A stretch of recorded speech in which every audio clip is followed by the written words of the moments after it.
இப்போ ஒரு 3 HP power போடுறீங்க, மோட்டார் போடுறீங்க அப்படின்னா 4500லேருந்து 5000 வாட்ஸ் ஒரு ஃபியூ மில்லி செகண்ட்ஸ்க்கு எடுக்கும்.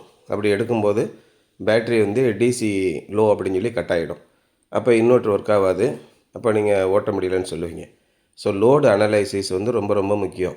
ஹைப்ரிட் சிஸ்டம் போடும்போது பெரும்பாலும் ஹைப்ரிட் இன்வெர்ட்டர்ஸை ஏசிக்கு, இந்த மாதிரி fan, light, computers, mixie, grinder இது மாதிரி யூஸ் பண்ணிக்கோங்க.